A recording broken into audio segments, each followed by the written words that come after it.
मित्रांनो, लिसन टू री ॲप्लिकेशन तुम्हाला सर्व प्रकारचे स्पर्धा परीक्षांसाठी आवश्यक असणारे ऑडिओ बुक्स, ऑडिओ नोट्स आणि इतर मटेरियल देखील उपलब्ध करून देते. 3.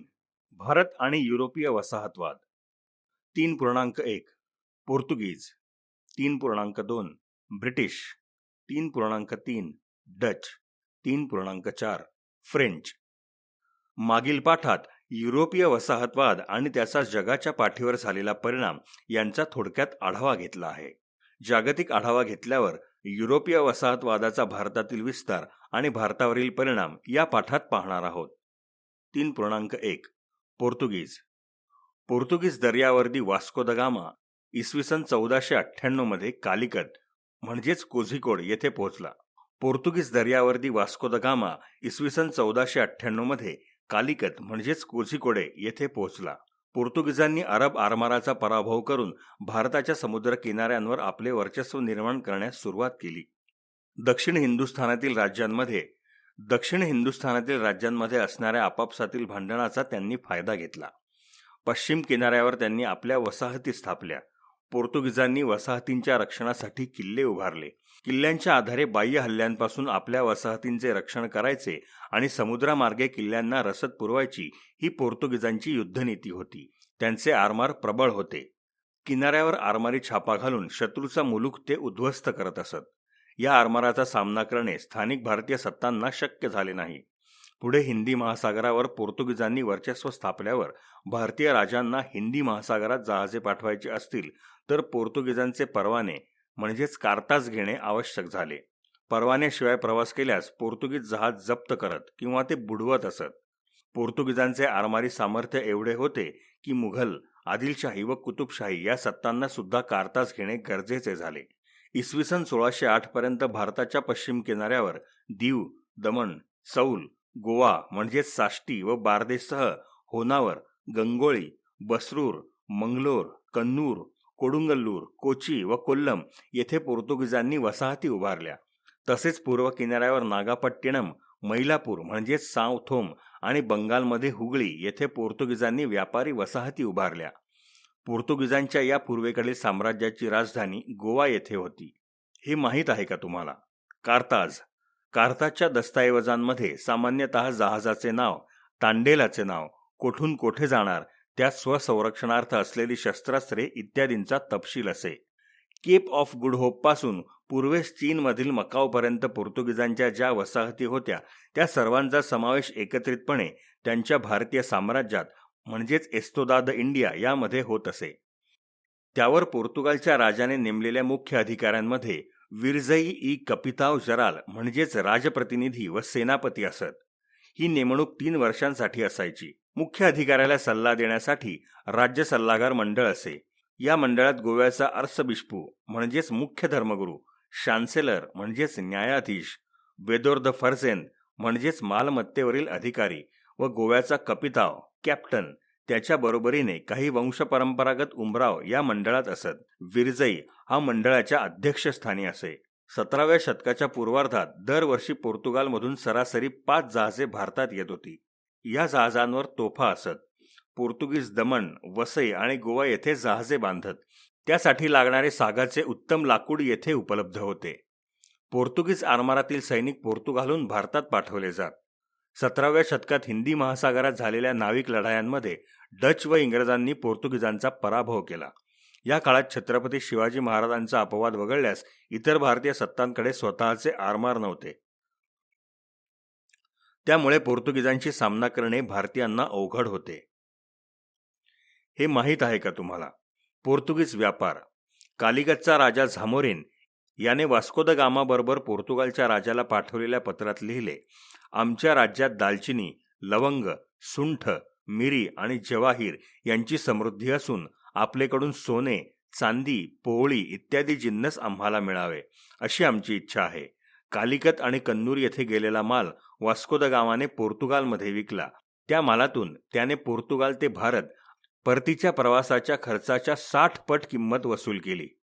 पोर्तुगीजांनी त्यांच्या सत्तेखालील प्रदेशात ख्रिस्ती धर्माखेरीज इतर धर्मांची प्रार्थनास्थळे बांधण्यास वा दुरुस्त करण्यास बंदी केली. त्यांनी अन्य धर्मियांना त्यांच्या पद्धतीने धार्मिक उत्सव साजरे करण्यास वा लग्न समारंभ साजरे करण्यास बंदी घातली. स्थानिक भाषांचीही गळचेपी केली. धर्मांतर करणाऱ्यांना पोर्तुगीजांनी नोकऱ्या देण्यास सुरुवात केली. त्यांनी आपल्या सुरुवातीच्या कारकिर्दीत गोव्याला मुक्त बंदराचे स्वरूप दिले. त्यामुळे आशियातील देशोदेशींचे व्यापारी गोव्यात येत असत. आमचे असेच ऑडिओ लेक्चर ऐकत राहण्यासाठी तुम्ही या ऑडिओसोबतच्या लिंकवर क्लिक करून प्ले स्टोअरवरून आपले ॲप्लिकेशन डाउनलोड करू शकता. 3.2 ब्रिटिश ईस्ट इंडिया कंपनीची स्थापना 31 डिसेंबर 1600 रोजी झाली. इंग्लंडच्या एलिझाबेथ राणीने कंपनीला पूर्वेकडील देशांशी व्यापार करण्याचा परवाना दिला.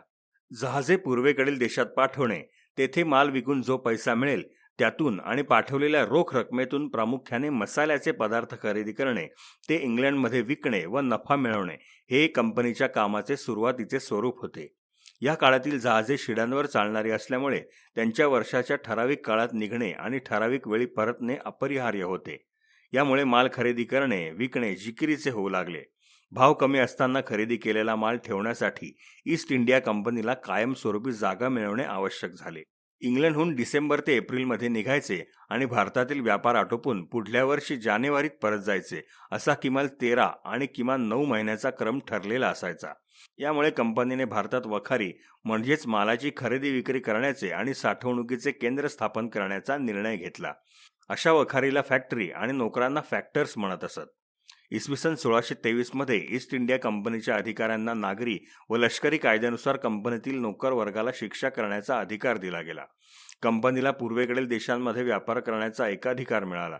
इंग्लंडचा राजा दुसरा चार्ल्स याने कंपनीला एकाधिकाराची नवी सनद देऊन पूर्वेकडील देशात किल्ले बांधणे, सैन्य बाळगणे आणि इतर धर्मियांशी युद्ध वा तह करण्याचे अधिकार दिले. 17व्या शतकाच्या उत्तरार्धात कंपनीचा कारभार सुरत आणि चेन्नई म्हणजेच मद्रास येथून चालत असे. चेन्नईच्या कार्यकक्षेत भारताचा पूर्व किनारा, ओडिशा, बंगाल आणि पूर्वेकडील इतर देश होते. सुरतेच्या कार्यकक्षेत महाराष्ट्रातील राजापूर, तांबड्या समुद्रातील मोखा, पर्शियन आखातातील बसरा येथील वखारी होत्या. सुरतेच्या वखारीतील एक हिशोबनीस, एक कोठार प्रमुख, एक खजिनदार, काही वखारदार, कारकून असत. ज्यांच्या जोडीला धर्मगुरू, सर्जन व मदतनीस, स्वयंपाकी, प्रेसिडेंटचा नोकर, एक तुतारीवाला असे लोक असत. माहीत आहे का तुम्हाला, वखार इंग्रज वखारीसाठी मोठ्या जागा घेत असत. मालाचे कोठार, निवासस्थाने, कार्यालय यासाठी ही जागा असे. वखारीवर इंग्रजांचा झेंडा म्हणजेच पांढऱ्या पार्श्वभूमीवर तांबडा क्रॉस असे. वखारीतील जेवणात पाव, मांस, भात, डाळ तांदूळाची खिचडी, लोणचे यांचा समावेश असे. मनोरंजन किंवा नोकरदारांच्या श्रमपरिहारासाठी कंपनीने सुरत, कारवार, मछलीपट्टणम, पेतापोली, चेन्नई आणि मुंबई येथे बागा उभारल्या होत्या. प्रत्यक्ष वखारीत काम करणाऱ्या इंग्रजांमध्ये शिकाऊ उमेदवार म्हणजेच अप्रेंटिस, कारकून आणि फॅक्टर असे हुद्दे होते. शिकाऊ उमेदवार ते प्रेसिडेंट सगळे वखारीच्या आवारात राहत असत. तेथे भोजनाची सोय होती. कंपनीने मनाई केलेल्या वस्तू वगळून कापड, नीळ, मसाल्याचे पदार्थ, लोकर, शिसे, प्रवाळ, हस्तिदंत इत्यादी अन्य वस्तूंचा खासगी व्यापार करण्यास त्यांना परवानगी होती. कंपनीने संरक्षणासाठी किल्ले बांधण्याचे धोरण सुरू केले. त्यांनी अर्मगाव म्हणजे चेन्नईच्या उत्तरेस सुमारे 90 किलोमीटर अंतरावर येथे किल्ला, तर चेन्नई येथे वखार आणि किल्ला बांधला. या किल्ल्याला फोर्ट सेंट जॉर्ज हे नाव देण्यात आले. तेथेच टाकसाळ सुरू करून त्यात सोने, चांदी, मिश्रधातू आणि तांब्याची नाणी पाडण्यास इंग्रजांनी सुरुवात केली. इसवी सन 1661 मध्ये इंग्लंडचा राजा दुसरा चार्ल्स याचे पोर्तुगीज राजकन्या ब्रॅगांझा हिच्याशी लग्न ठरले. पोर्तुगालच्या राजाने त्याला मुंबई बेट आंदण म्हणून दिले. चार्ल्सने अब्राहम शिपमन याला 500 सैनिक देऊन मुंबईचा गव्हर्नर नेमले. 1665 मध्ये मुंबई सर्वार्थाने इंग्रजांच्या ताब्यात गेली. मुंबईमध्ये मुंबई, माहीम, परळ, वडाळा, वरळी, शीव आणि माझगाव या 7 बेटांचा समावेश होता. मुंबईच्या कारभारासाठी जेवढा खर्च व्हायचा त्या मानाने उत्पन्न कमी असल्यामुळे चार्ल्सने मुंबई बेट ईस्ट इंडिया कंपनीला भाड्याने दिले. कंपनीने इसवी सन 1669 मध्ये सुरतेचा प्रेसिडेंट सर जॉर्ज ऑक्झिंडेन यास मुंबई बेटाचा गव्हर्नर व कमांडर इन चीफ नेमले. मुंबईत इंग्रजांनी टाकसाळ सुरू करून चांदी, तांबे आणि जस्त या धातूंची नाणी पाडण्यास सुरुवात केली. कंपनीने मुंबई बेटावर व्यापारी आणि कारागिरांना येऊन राहण्यास उत्तेजन दिले. मुंबईच्या रक्षणार्थ कंपनीकडे 5-6 लहान जहाजे, सुमारे 300च्या आसपास सैनिक होते. या सैन्याकडे बंदुका आणि तलवारी असत. आमचे असेच ऑडिओ लेक्चर ऐकत राहण्यासाठी तुम्ही या ऑडिओ सोबतच्या लिंकवर क्लिक करून प्ले स्टोअरवरून आपले ॲप्लिकेशन डाउनलोड करू शकता. 3.3 डच. इसवी सन 1602 मध्ये अनेक डच कंपन्यांनी एकत्र येऊन युनायटेड ईस्ट इंडिया कंपनी स्थापन केली. या कंपनीला पूर्वेकडील देशांशी व्यापार करण्याचा अधिकार डच सरकारने दिला.